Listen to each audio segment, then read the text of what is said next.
The following is a Comfortably Zoned Radio Network production.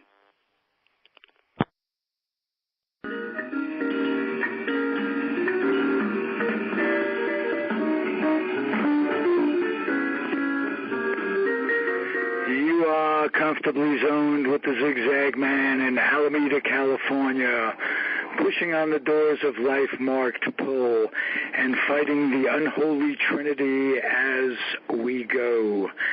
Big business, organized religion, and government.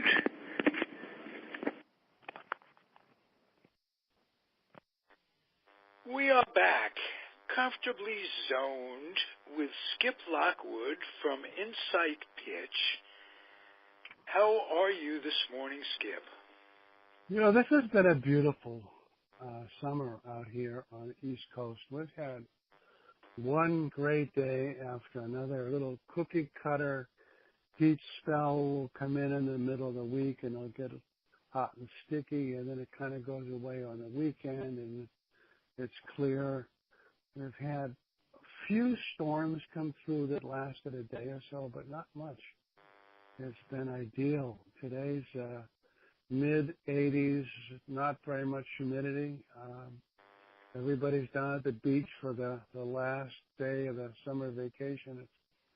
It's quite beautiful. When did the kids go back to school? They went back. It's different schools, different times. In town here, they went back last week. The high school went back, and the middle school's back about the same time. I think around. Were they excited to go back, generally? I think the kids, it's the happiest day of the year, right? When you get the kids to go back to school. Oh, for the adults, of course. Yeah, for the adults. Everybody seemed, we've got new kids on the street here that seemed thrilled to get in and meet their new classmates. I remember going back into school was never a very happy thing for me. No, for even me. as late as high school, I remember going back. We had had a high school summer reading list that we had to do, and I always remember the first day of school back, we had to pass the test on the books.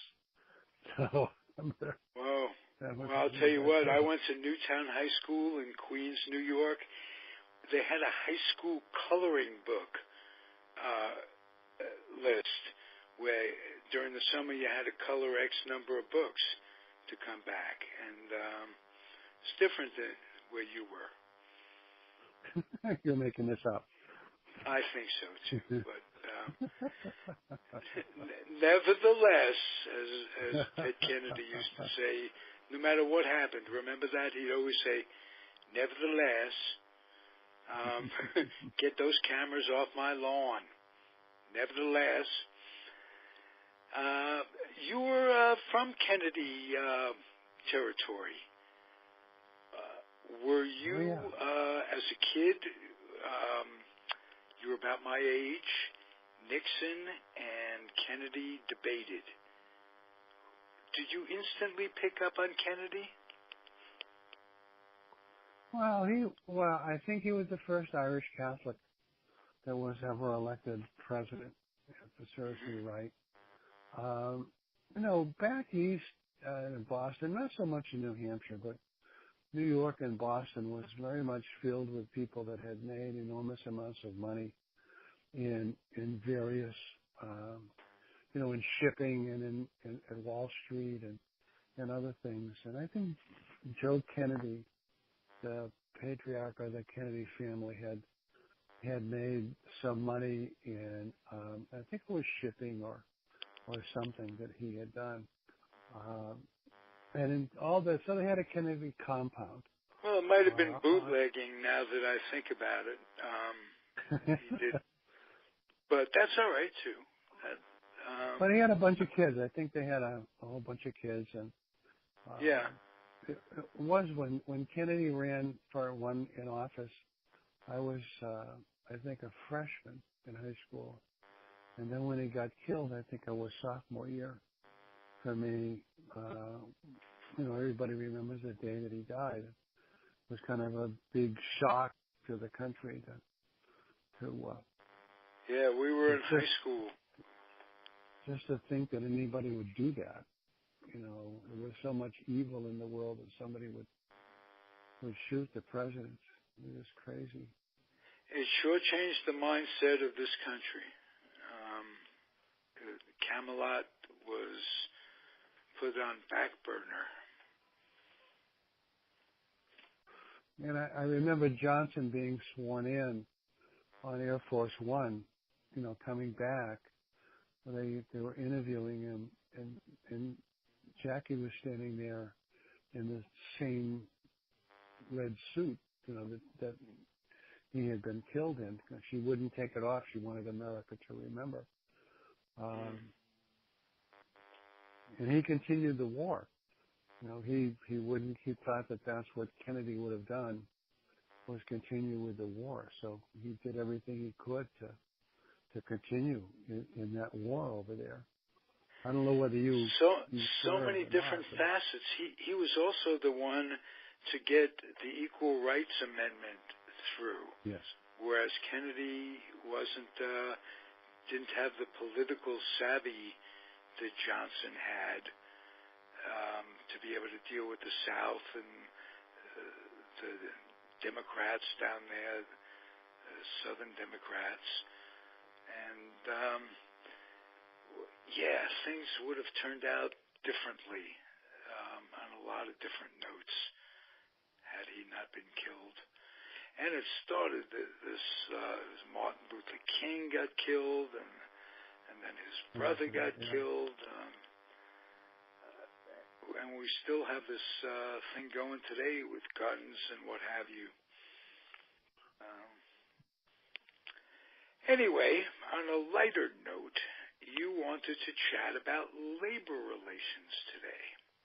Well, there's if you think about labor relations in this country, there's certainly a lot to talk about, and maybe there's some decrease, diminution of the labor unions themselves in this country in terms of power and access. I don't know whether you knew this or not, but I was the president of a labor-run bank in Boston. It was called First Trade Union. It is called First Trade Union Savings Bank, and I was the first president of it, and this was the first bank ever owned by a union in the country. It was owned by the Carpenters Union, Local 33, and they chose me to be the president of it. This was. Now, were you a carpenter by trade? Is that how you got into it?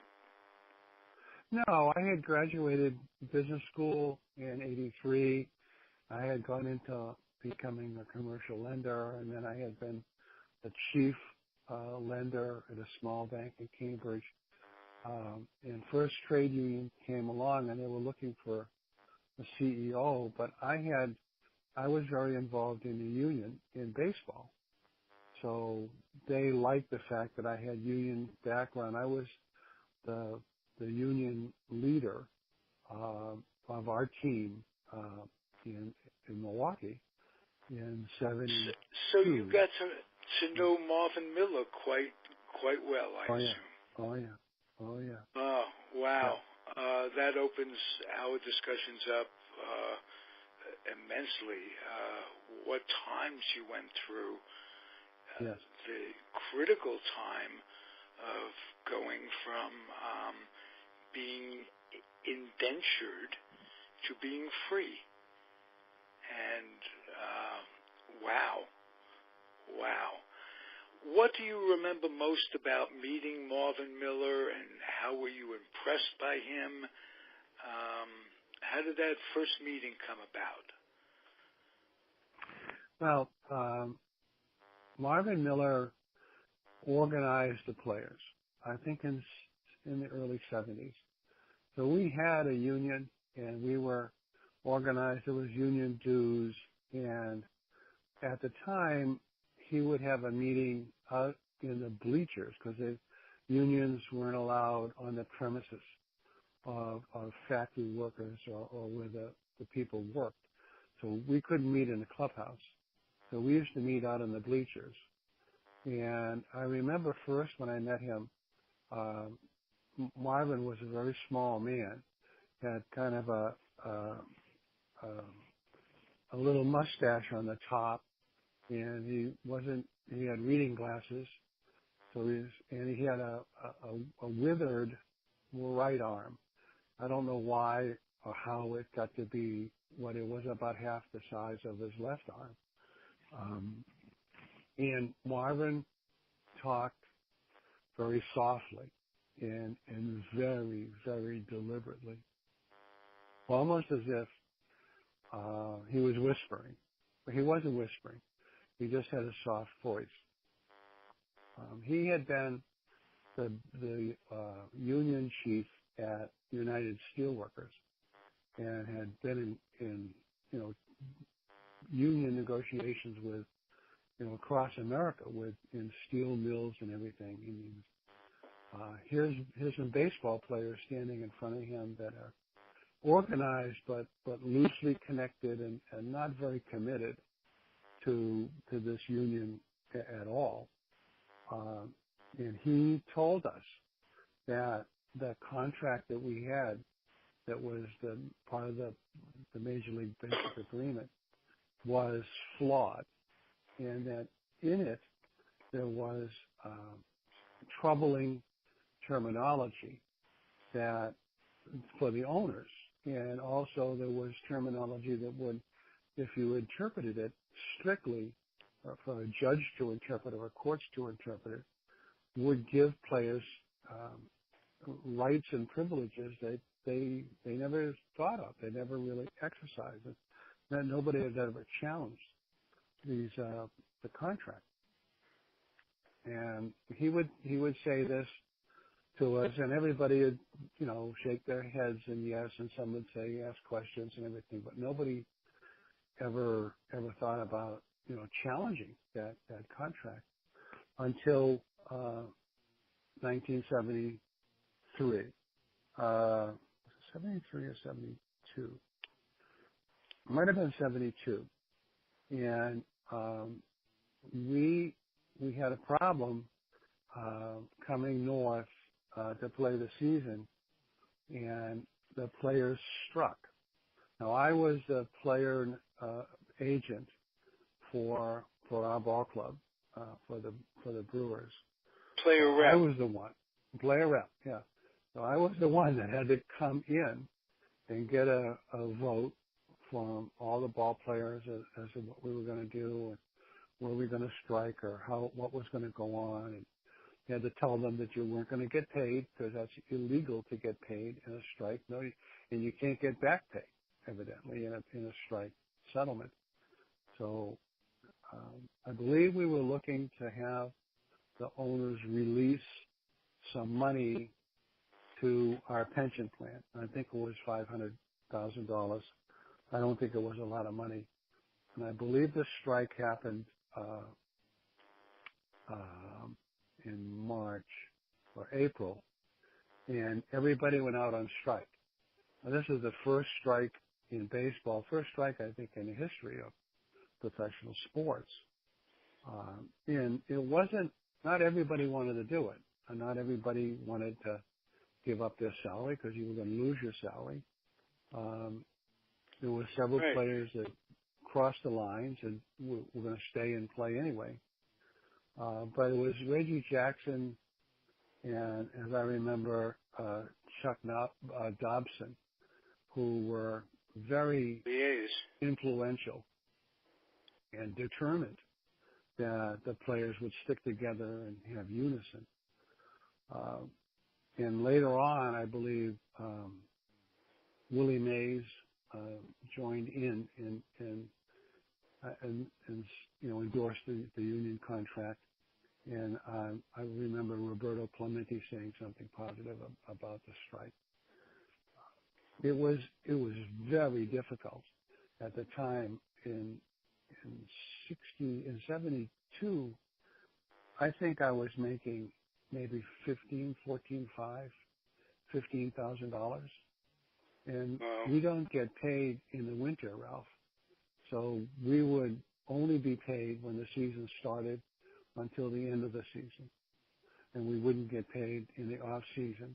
And we didn't get paid in spring training. The only money we made in spring training was they gave a per diem out for meal money allowances. But the players did not get paid in spring training. It was just they would pay for your hotel down there. So you'd get a per diem for the hotel and food, which was like maybe $20, $30.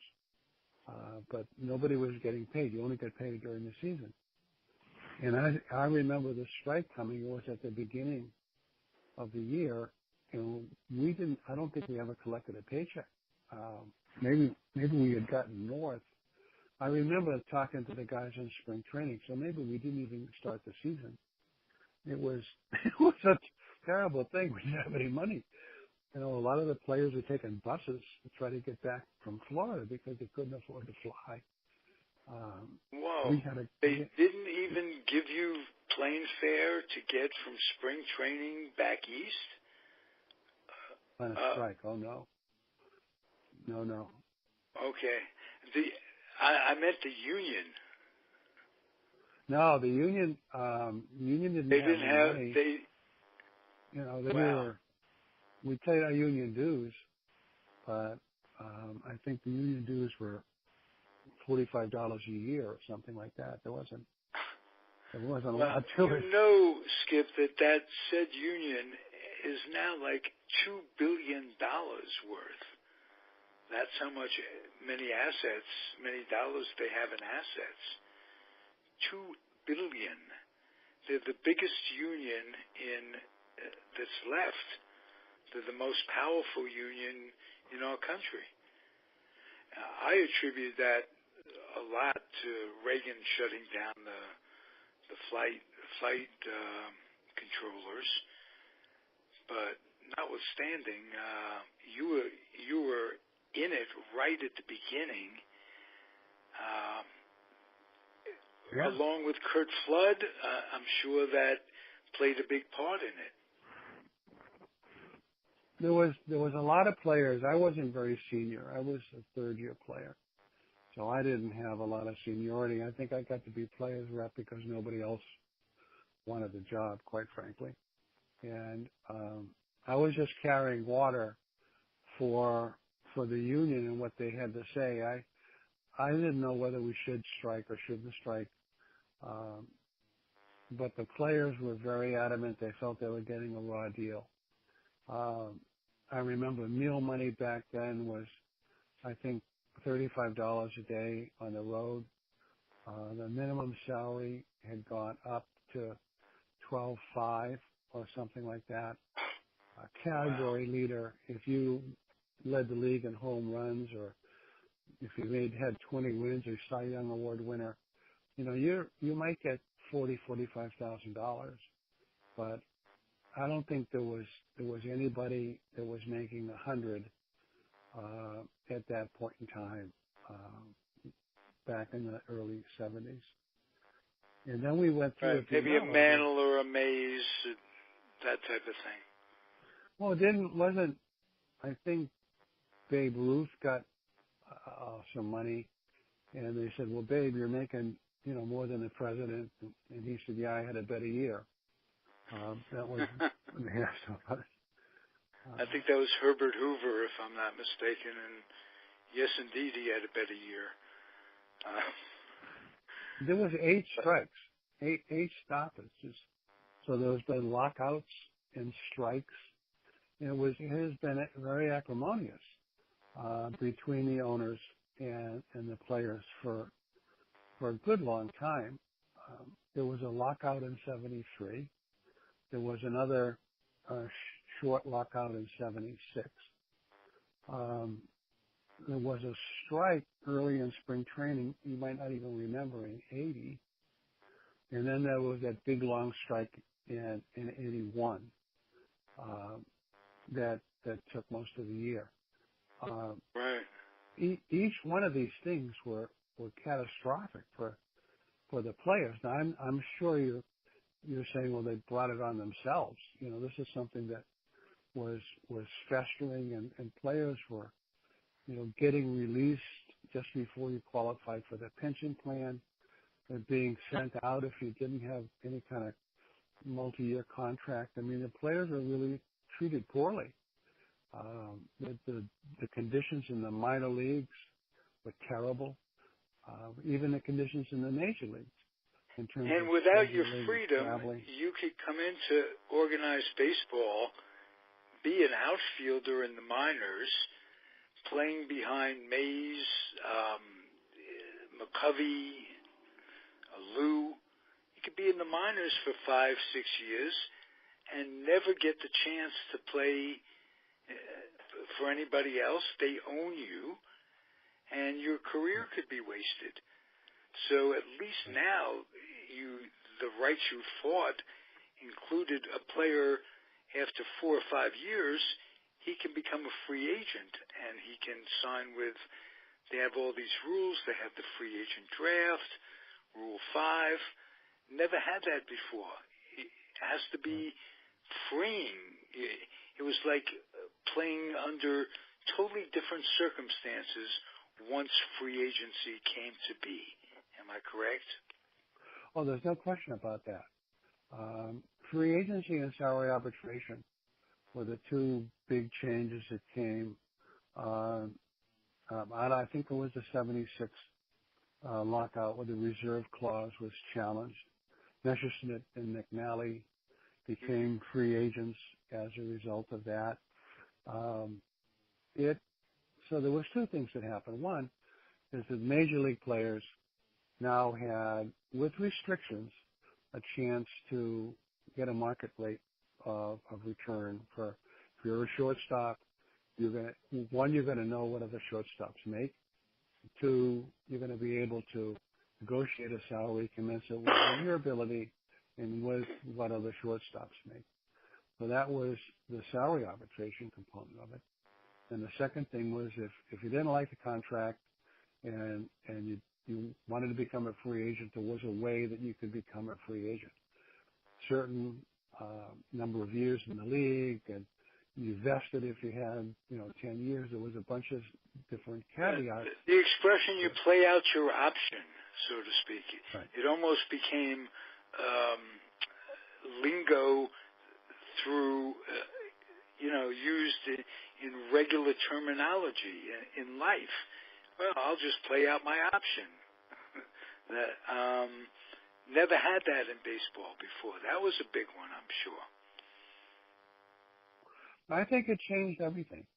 I think the multi-year, you and I have talked about this before, but the ability to have a multi-year contract and know that a certain portion of it is guaranteed and understand where you're going to live and navigate your career so that it's the best for you as a player is a big difference.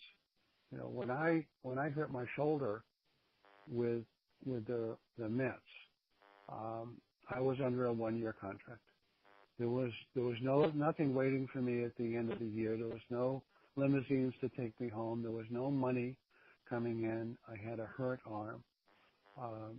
The way that we went about trying to fix that was I would throw on the sidelines, and if it hurt, I would have to wait a week. And then I'd try again. The following week, I'd throw in the bullpen. If the arm hurt, I would have to sit down and wait another week.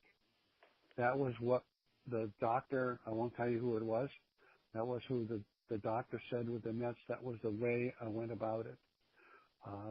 I didn't have... Was it Dr. Gaynor? No. Okay. It wasn't. I didn't have any options. I didn't have any choices. I had to do what they told me to do. And today, that was probably easily fixable. Probably local surgery, little arthroscopic surgery. There was some adhesion had built up or something had snapped in there. They would have repaired it. I would have been on the 20-day DL, and I would have pitched. I would have been able to pitch again. We didn't know what it was, and it was the end of my career. I didn't get a chance to throw well, after that injury. Today's player would sit out. You'd get the best doctors. You'd fly to California for Job if that was the right way to go, or you have somebody in Boston or some other place that was surgically an expert at doing this, and you'd sit down. The team would pay for all of this. You'd get a right opinion. You'd get a treatment plan, and you'd pitch the second half of your contract. If you had to sit out a whole year, then that's what you do. But at least you knew you weren't going to starve. Yeah. The day that and on top of that, you were playing where you really wanted to be. You know, you could say, well, make an X number of dollars, but if you're unhappy in the location, we've talked about this, playing in different cities and what have you, probably made you feel good to be back in Boston. It was your choice. It was something about that takes away all the uncertainty. You're doing it on your terms, that type of thing. And that wouldn't have been possible before free agency. No, it wasn't. Excuse me. The house that I had in Connecticut was still for sale. I came to the Red Sox and bought a house in the Boston area, and I had a loan for that house, a loan for the house in Connecticut. And in 1981, the players struck, and I wasn't getting paid. And I didn't have very much money in the bank at all. So I was about 2 weeks away from bankruptcy at that point in time. And I almost had a nervous breakdown. Well, luckily, they came back to work, and my lawyer had contacted the league because I had been released at that point in time, and he contacted the league to demand that they pay the salary guarantees for players that had been guaranteed salaries, even though the players, the uniform players, weren't playing. So it was. You don't realize how close to disaster some of these players are walking. If you watch on TV, everybody looks like a superstar stud, and it's not clear to everybody what the backstory is. And and you can't just make more money and have that go away, because it's just another decimal point. If you're spending $10 more than you're making, it doesn't matter how much you're making, if you know what I mean. And nobody teaches players or really any of us good business sense, how to run a checking account, how to keep it going. And, 90% of the populace running around are paycheck to paycheck. And baseball players, the same. I didn't realize that this is in 1981 you're talking about. Am I correct? Yes. Wow. It's after free agency, after the big. Everybody thinks players. Yeah, you got it made. Think. Yeah. You know, today the minimum salary in Major League Baseball is $545,000 minimum, and the average salary is $4.5 million. Average salary is half of them above and half of them below. So, and if you look at what a closer gets paid, I was arbitrarily the third or fourth best closer in the league, maybe maybe in both leagues, but the couple of years, 4 years that I had with the Mets were good. Today, if you look at some of the salaries for the closers in the league, Chapman is at $17 million. He's on an $86 million contract, I think, the second year. Wade Davis is $16 million. He's on a $52 million contract. Kimbrel with the Red Sox is making 13, I believe, this year on a $42 million payout over 5 years. When I left baseball, when I was on strike with the Brewers back in the early 70s, I didn't have enough money to eat. I didn't have anything in the checkbook. I hadn't been paid all winter. My wife was doing some substitute teaching. I was going to have to get a job doing something at Sears or Walmart or the supermarket or something like that to pay bills. I literally didn't have any money. And that was the same for across the board for guys that were, marginal guys just coming up. When they left spring training in 62 and trying to get home, we, the players, had to lend money to the rookie guys so that they could get back to their houses. We didn't know how long the strike was going to be. Guy lives in Georgia someplace, he can't get home. And the other players were lending them money, would give him a couple $100 for a bus ticket so he could get home. You don't realize how much the players that early stuck up with a contract in the early days, what they had to go through to get a contract. They were demonized by management and sometimes the towns. Nobody wanted them around. Nobody wanted them. The guys that were most vocal were guys at the end of their career, and a lot of times they had trouble getting any kind of contract. It was not easy. It was not easy. Skip, here's something I want to ask you, and that entails the expression, they're going to have to tear the uniform off of me before I'll quit. Was it like that for you, almost literally? Did you always think, well, I'll call another team, or I'll, go to the winter league, or this, that, or the other thing? Was that a big part of the transition for you when you retired? Oh, yeah. The dinosaur doesn't see the asteroid coming, The player doesn't know when the last day is going to show up. They may be suspicious about it. There may be some uncertainty, but nobody comes up to you and says, hey, listen, these guys are getting rid of you. You ought to look around for another team. So I was always of the opinion I was going to play as long as I could. And I love that expression, make them tear the uniform off of you. Unfortunately, they took it. They took it off of me, and I couldn't stop it. I didn't have that contract. I didn't have the right to stop them from taking it. It was a money decision. When I didn't make the Yankees in spring training, that was a money decision that they had were making. And you never know when the last day is going to be. So I still advise kids today, kids coming out of high school, should they go to college? My opinion is no. You should go to pro ball, and you should give it your best chance. You can always go back and go to college.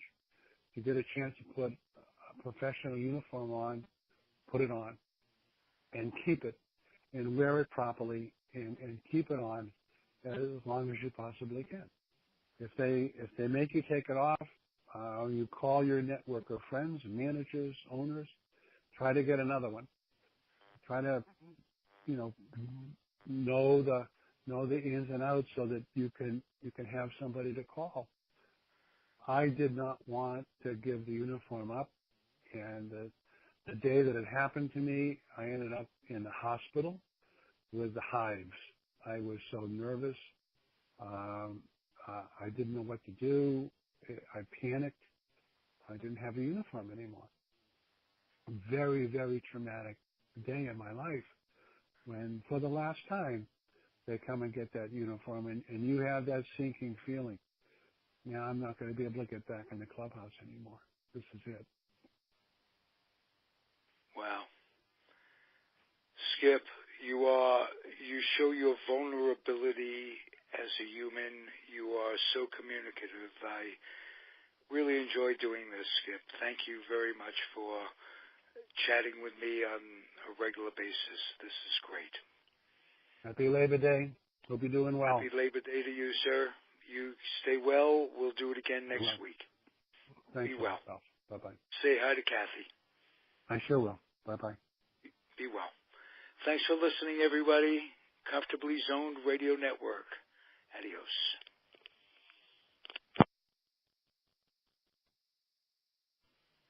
I am back, comfortably zoned with the Met crew. New York Met baseball, past, present, and future. Robert Cole is here. How are you, Robert? Doing good, Ralph. Good. And Marty Rose? Howdy. Everybody, everything's going well. Hope everybody's fine. All right. I'm going to open the conversation, and I'm going to let you guys respond. I'm going to give you my thinking on something. I think that they have the equivalent, all things being equal, staying healthy, all that stuff, of having the best 4 starting pitchers. Not that they're all the best, but of all the staffs in baseball, the Mets probably have a cast of the best starting 4, and as good a slick double play combination as there is going. And I think what with the advancement of Nito and Alonso coming up in the minors, I don't think it's going to be too long until they can put things together. Now, I'll start with you, Robert Cole. Respond to that if you would. Yeah, pitching-wise, again, we always have the caveat if they stay healthy. This is the first time through, I think, all year that each one of the 5, including Vargas, who's won 3 games in a row and pitched 4 good games in a row, has gone through the rotation, each pitching a good game.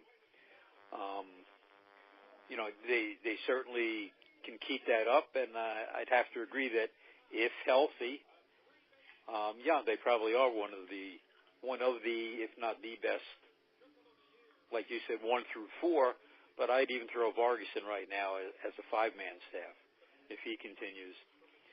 Second base and shortstop, good, yes, too small a sample so far. We have to see what Rosario continues to do. And McNeil. You really can't judge McNeil on what he's done so far. Let's see what he does again next year, and, then we can revisit that. So I think it's much too early to put all our, coins in our good double play combination, although they still I think have the potential. Defensively, they're the best 2 together that we've had in the last 4 years. Oh, absolutely. I agree with that. We had Murphy, and we know he was never really a good defender. Unfortunately, McNeil came with that same reputation, so we have to see. Most scouts are saying that, McNeil and Murphy very close, okay? With both their hitting prowess and their, fielding negativity. So, hopefully McNeil is a much better fielder than Murphy ever was.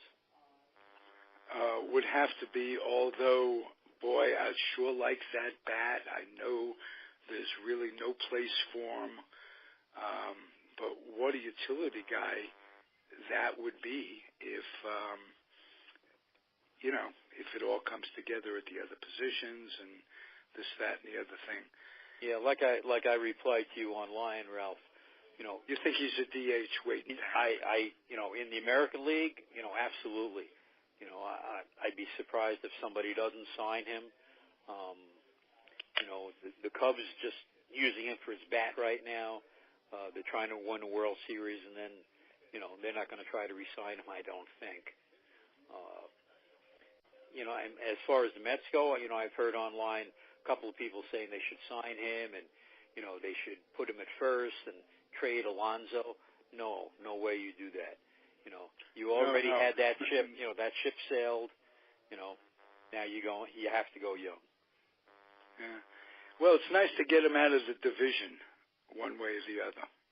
Oh, yeah. At least with the Cubs. He's one of those guys that killed the Mets. He and Friedman and we've had and Turner too. They've come back to haunt. So yeah. But you're both glad they kept the pitching staff together at the deadline, Marty. Absolutely, no question about it. Well, getting back to your original question, it's all about being healthy. Matz has already made more starts this year than he's ever made in his career so far. And all the starters, I think they said 14 out of the last 15 games, all the starters have given up 2 runs or less in 14 of the last 15 games. Now, we know about the bullpen, but just talking about the starters. So, and they've been great. And Syndergaard yesterday apparently went to the 2 throwing sessions in between starts, maybe for the first time. That DeGrom mentioned that he should try it, and that was the first time he did, and he pitches a complete game. So this was really good. And your other point earlier about the shortstop second base situation, I think Rosario, from what I'm seeing, I think he's arrived. I think, being in the leadoff spot, I think has helped him a lot, and he's been very good defensively. And McNeil, what can you say? I mean, he's hitting 340, and he's been better than I think most people expected defensively. Maybe he just needs to work on completing the double play. Maybe that's the only thing. So I think he's got to come back, and he deserves to be there next year, no question. Yeah. Oh, absolutely. Well, you mentioned bullpen a second ago, Robert, too, and you mentioned, Marty, you mentioned that bullpen is definitely the issue. Yeah. But you got Gesellman, Lugo, and maybe the way things go with relief pitchers, you could get a good year, end up getting a good year out of Blevins next year. And I like Smith. Any possibility that Mejia might come back and surprise everybody? I haven't heard a thing about him. Ralph, I think that would be like winning the lottery. Okay. I really don't. I think there's, more of a chance of them getting. Who'd they trade to Oakland? Jackson. Oh, you mean Familia? Familia. Familia. Yeah. Sorry, I had a little senior moment there. Yeah, I think there's a better chance of them getting Familia back than Mejia becoming anything. Yeah, if they want to pay him, yeah. Well, Mejia's in uniform, if I'm not mistaken. Somebody's paying him with the Mets right now. His suspension has ended, am I correct? Or is that going to be as of next year? I believe it's as of next year, although I think he's doing something in the Dominican. playing at one of the academies or something like that right now. So I think he is active. I think he's getting back in shape. But, I mean, who knows? As Marty has said several times when we've talked about it, you know, the guy has never had the confidence to be able to pitch without using. So, you know what's going to change that now? I don't know. Good, very good points. But the bullpen, predicting bullpens from year to year, it's always a crapshoot, no matter what. Yeah, don't forget, you know, we have the Savior coming back too. Was that? Yeah. He's under contract for another 2 years, if I'm not mistaken. Yeah. And, you know, I mean, I really, really liked the difference when he became the closer. Although it was very brief in time, you know, we talked about it. He had a whole different demeanor.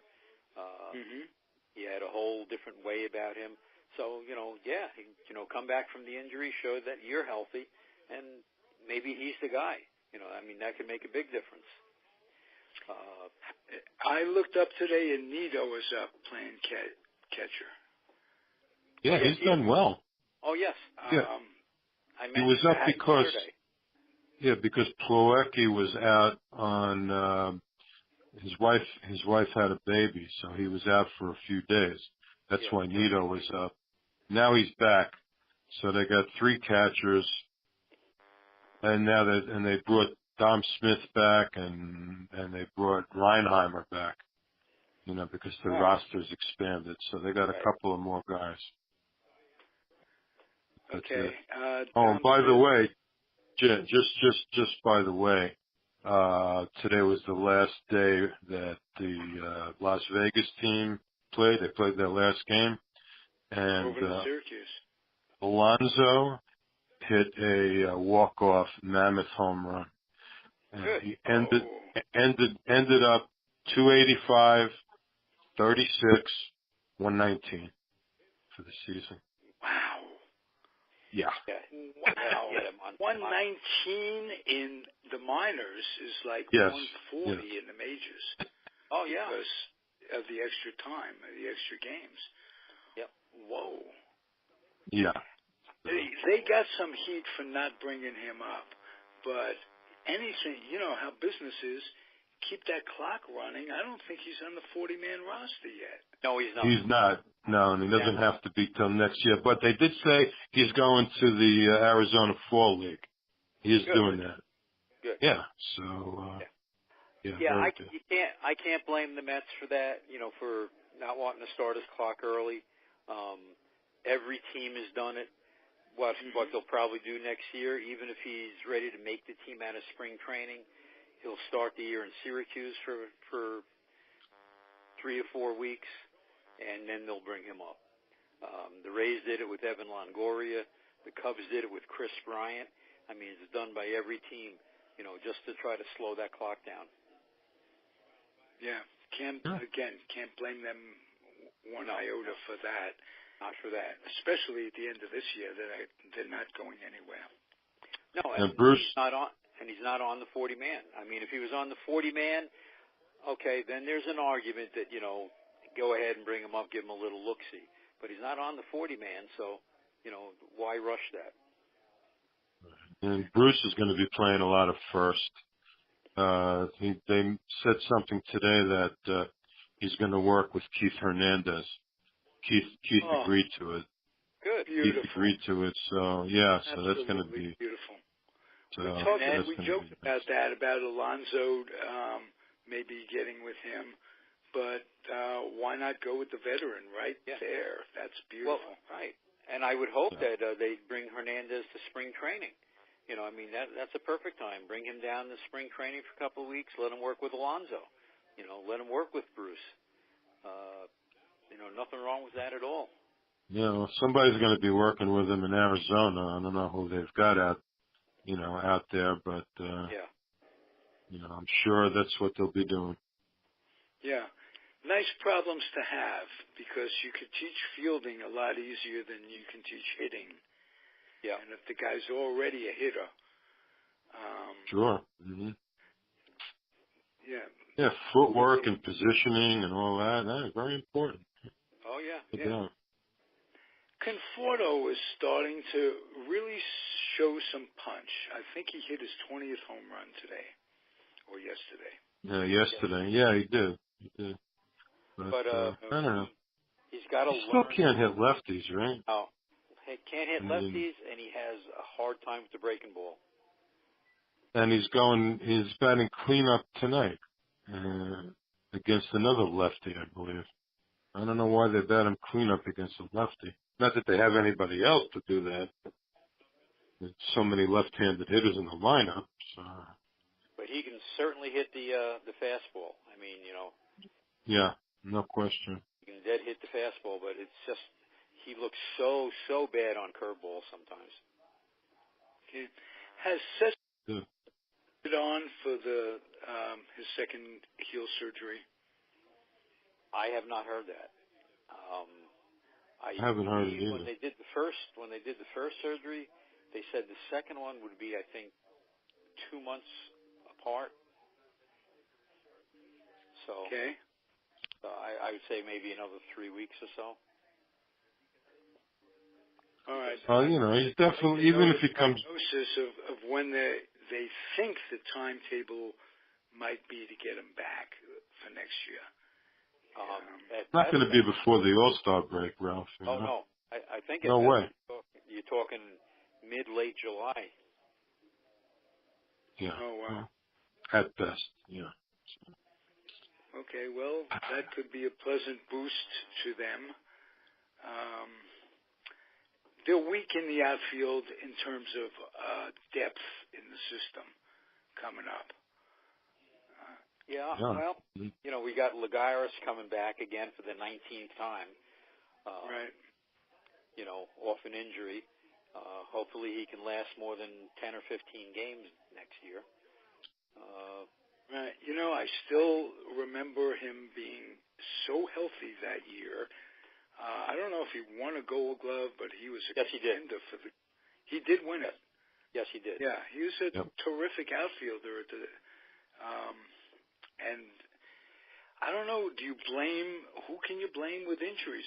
Are his injuries freak injuries, or does this look to be chronic? No, they're freak. This year he ran into the wall with his toe. Now, why a broken toe or a dislocated toe would keep you out all year, I'm not sure, but I'm sure he probably had surgery. But he had the toe.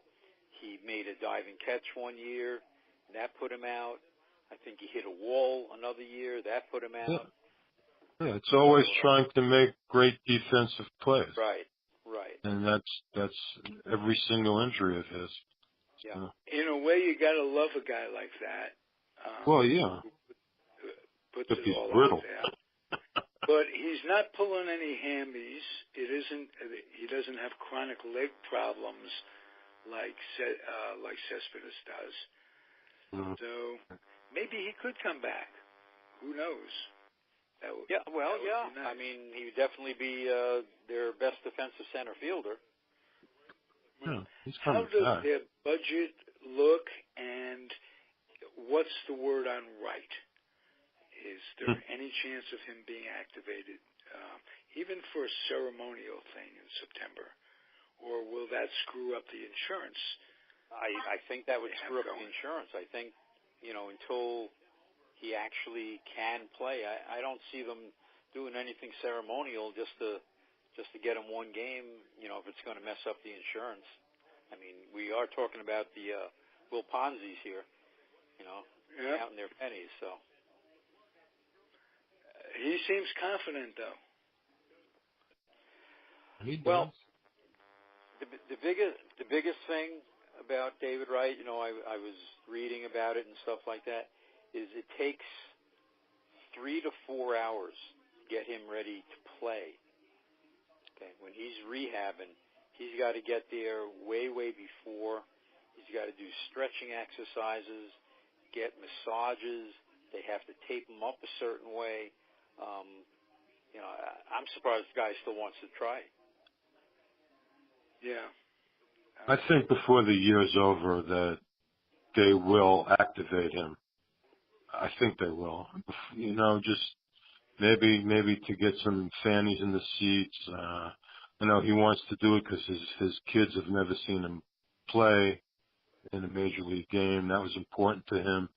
So I think that they will if he can get past the physical problem in order to meet whatever the minimum standards are for health in a major league game.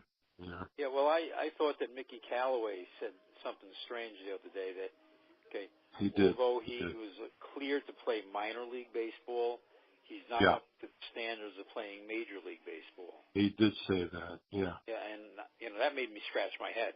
I mean, right. Either you're ready to play baseball or you're not. What makes the standards different to play major league baseball than, minor league baseball? I really don't know. Unless he's talking about the skill level that Wright has regained. Oh, maybe. He didn't say that though. He said the standards. So I don't know. Don't know exactly what that means. Well, I think I interpreted that as meaning the insurance. But we'll see what happens there. Anything with Tebow? Is there a chance that he can recover? I think he's out for the year. He's out for the year. Okay. Because at this point it would have been nice, and he proved me wrong. He had a much better minor league season than I ever thought he would have. So at this point, if you're proven wrong, eat it and go on with it. So now I'm almost rooting for him to go as far as he can go. Sure, why not? Yeah. But you have to look at it. This guy's 30 already. Yeah. Yeah, but I don't know what they're expecting to get in the long run. No. Another left-handed hitting outfielder. They really don't need. We'll tell you this though, okay? I can see him being promoted to Syracuse next year to get the fannies in the seats up there. If the minor league season started. Yes, their first year. Yeah. I think they were Syracuse was a Met Farm club right from the beginning, or was it Buffalo? It was Buffalo. Buffalo. I think the very first year they shared a farm team. I'm trying to 62. I think they were sharing with the Washington Senators in Syracuse for 1 year, and then I think they went to Buffalo. They didn't even have their own AAA team in their first. The first year in 62. Oh, yes, they did, but it was playing in New York. Well, yeah. Thank you for that correction, Ralph. Okay. Were all three of us laughing through the tears? Wow. Yes. Because the tradition was established even back then. Yeah, but as you said, Ralph, like you said a week or two ago, 62, they were cute. Okay, in 2018, it's no longer cute. Oh, it wasn't cute in 1963 when they had Al Moran playing shortstop and Tim Hawkness and those guys. I wasn't big on it for a long time, but who would have thunk, really, if you go back and people talk about the best sports year in New York baseball history, and have we ever seen a long shot in sports other than the Hail Mary football toss against Boston College or with Boston College? But seriously, was that a freaking miracle, 69 or what? Well, it was totally unexpected. Yeah, it was totally unexpected. Coming from 9th place the year before? Yeah. Right. And when they finished in 9th place in 68, everybody was ecstatic. Last. Right. That might have been the first year out of 10th. No, I think there was one other year. I think West Westrum, 1 year. The Cubs finished behind the Mets, I think, 1 year. I'd have to look it up to be sure, but I'm pretty sure that's right. I wonder why Casey didn't get the job. Yogi didn't get the job back then when West Westrum got the job. I wonder what that was about. All those years, Casey would say, he's my right-hand man, my assistant coach, this, that, and the other thing. And when it came time to it, Westrum got the job. Too much Yankee stuff, maybe? I don't know. They brought him over with Warren Spahn, and they were the oldest battery going in '65. I don't think Yogi ever, got away from that, clown thing. Everybody always, thought that, he was a cartoon character, which we know was totally wrong. I mean, he was a really sharp businessman, and he knew his stuff. But I just think it had something to do with that. And maybe George Weiss had something against him. I don't know. Yeah, maybe they didn't want to follow him up with another perceived clown. Like Casey was basically a public relations guy, and maybe they wanted to show the fans they're serious. And so you could be right on that. And then, when Gil died, I mean, there wasn't really anybody else with any experience. All Gil's coaches were coaches that came with him. Rube Walker, Joe Pignatano, Eddie Yost. None of those guys ever had any managerial experience. Yogi was the only one. Right. And class act that they are, the New York Mets, they, instead of calling a separate press conference, they announced the hiring of Yogi Berra to succeed Gil Hodges at the funeral. At Gil's funeral. And the Mets said, well, we got all the presses here anyway. We might as well. And why spend extra money on another event? Right. Oh, boy. Just another wonderful memory in Metsville. But the 69 is truly a wonderful memory.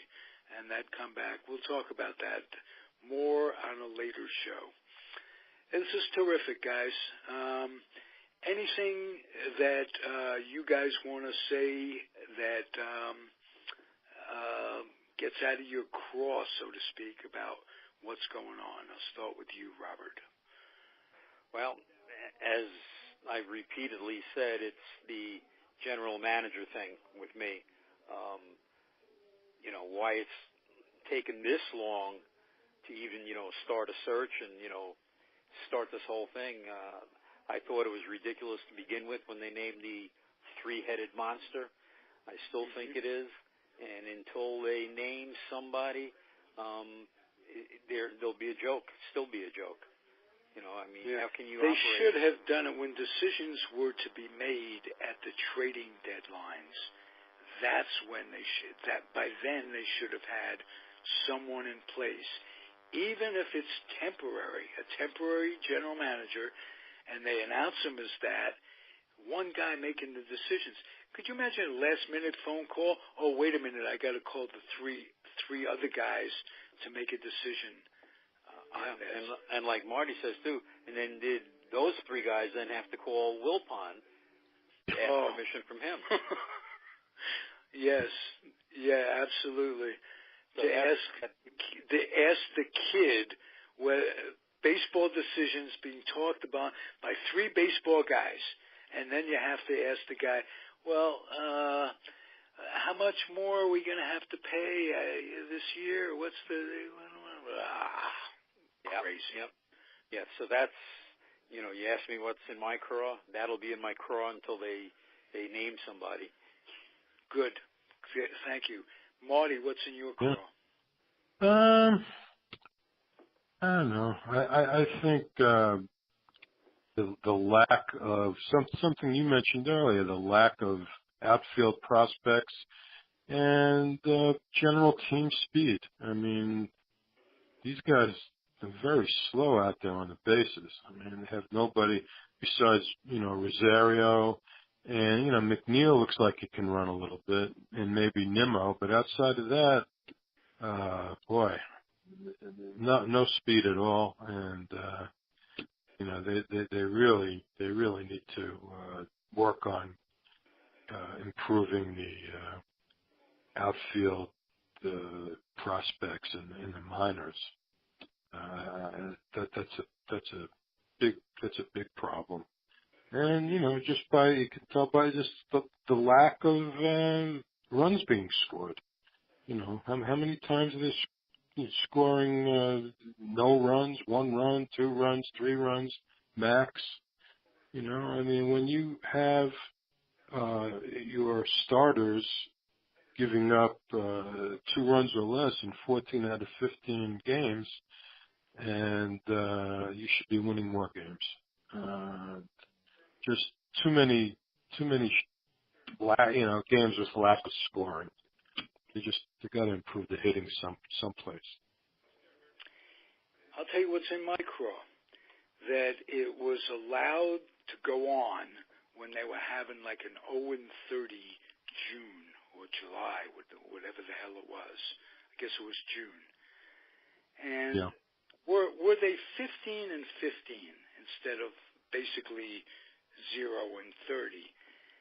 They would have been in line, as well as they're pitching now, to have a respectable season. And then you can say, well, they had a lot of injuries early on. Had Cespedes go out for the whole year. And look, they still had a decent season, at least 500. Too good a pitching staff, starting pitching, not to at least be 500. And the way DeGrom has been treated on the field, I mean, not by the Mets per se, but the support they've given him, an absolute disgrace. He's being seriously considered for a Cy Young Award, and he's got 8 wins. That's crazy.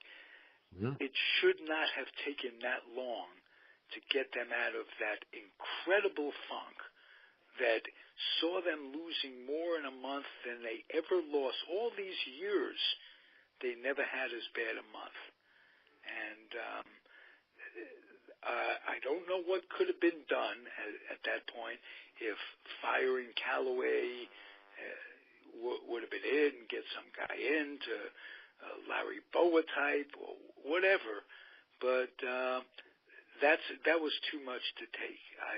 As a fan, we stuck with it, the three of us, and we saw shit that we don't deserve to see from our team, from a team playing in New York. Let's put it that way. Money shouldn't be an issue. Them being chintzy with money shouldn't be an issue.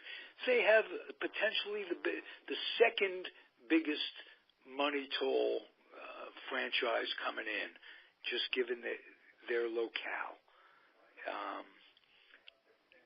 I'm pissed at them. Yeah, what can I tell you? But on the other hand, at that point, you've already done the off season. We've all agreed that we agreed with most of the moves that Sandy made. Okay, you get off to a good start. Now all of a sudden, middle May into June, what can you do at that point? Other than fire the manager, and we know they weren't going to do that after committing for 3 years or whatever.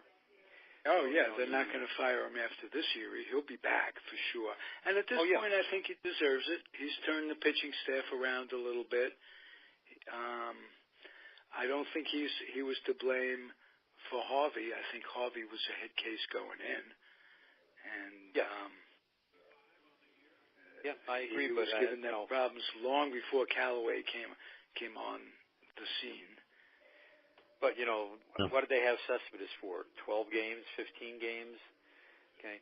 They signed Frazier. Frazier spent 2 stints on the DL, first time in his entire career he was ever on the DL. Bruce was injured, kept trying to play, couldn't hit a lick. Okay, all of a sudden he's gone.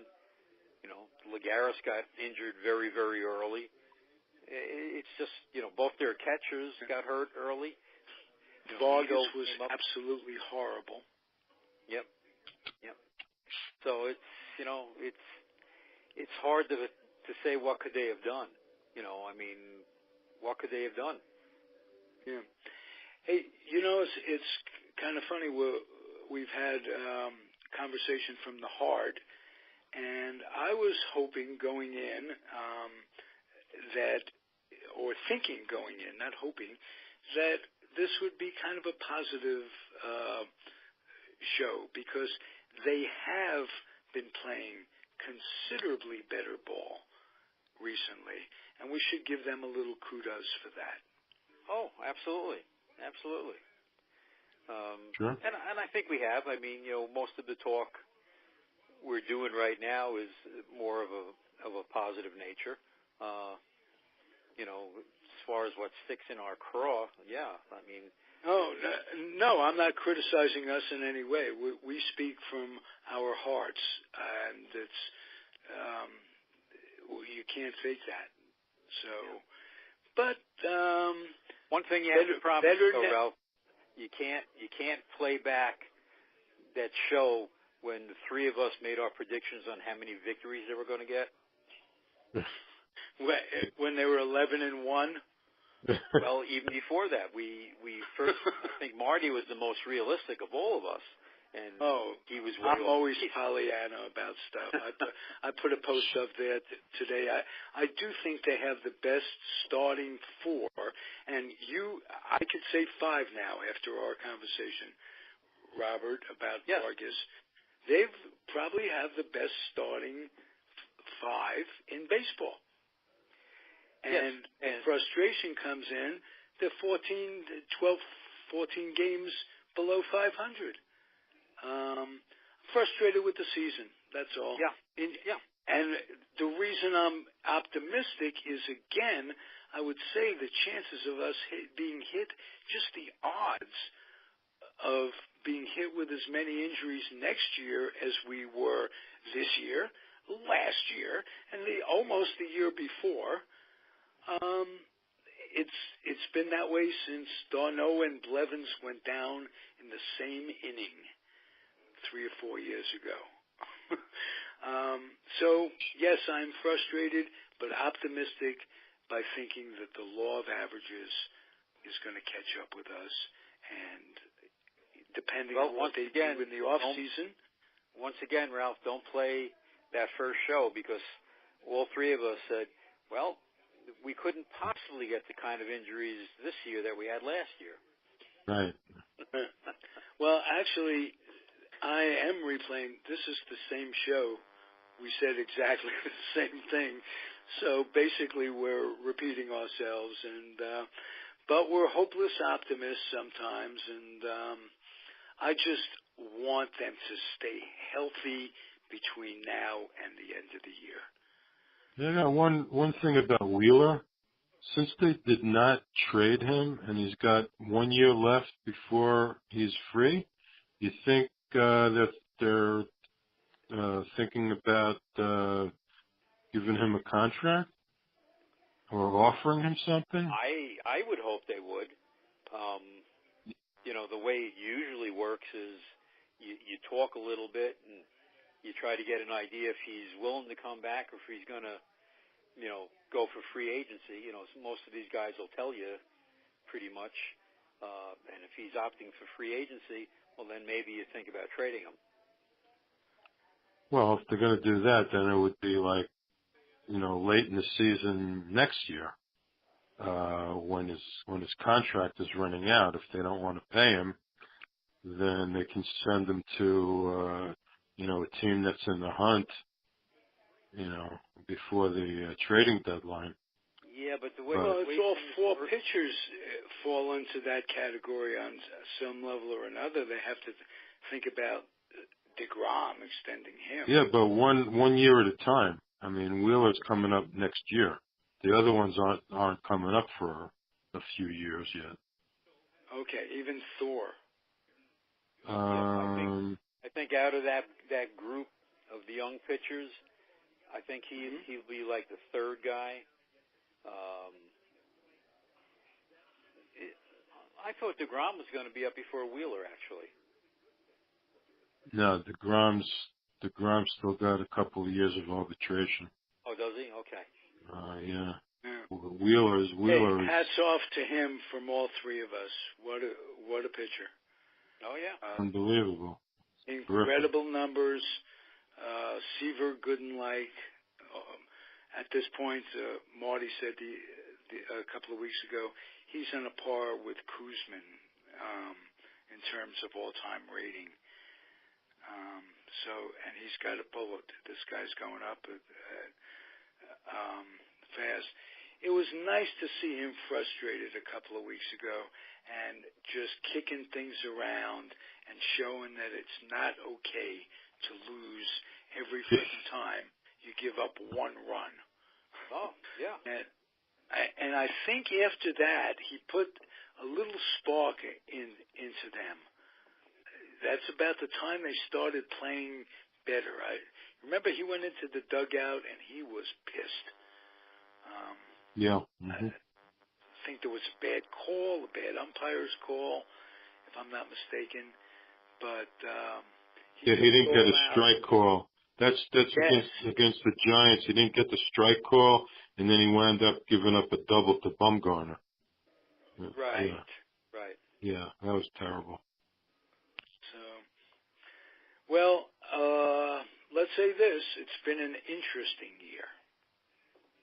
Yeah, I'll agree with that. Okay. It's interesting. Yeah. Maybe next year it won't be as interesting, but it'll be a little bit more fun. Let's hope.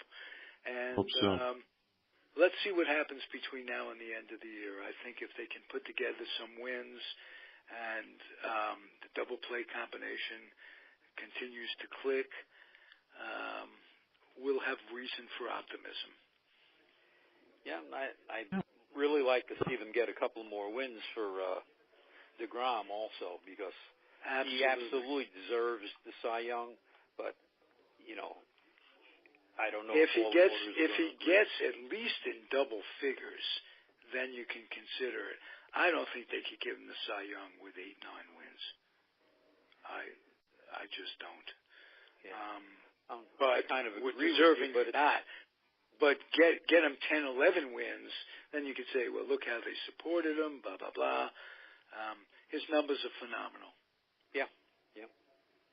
Sure. So that's what I'm looking for. That's the one cherry that I'm looking for the rest of the year, is trying to get him a couple more wins and see he can get the Cy Young. That would be very, very nice. Top off a very frustrating year. Yep. Good. Okay, guys, thank you. It's always fun. Yes, sir. Okay. All right. Be well, Mert. Get back to Jacksonville healthy and happy. Thank you.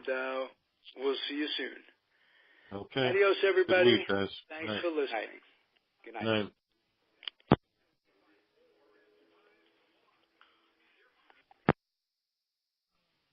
This has been a Comfortably Zoned Radio Network production.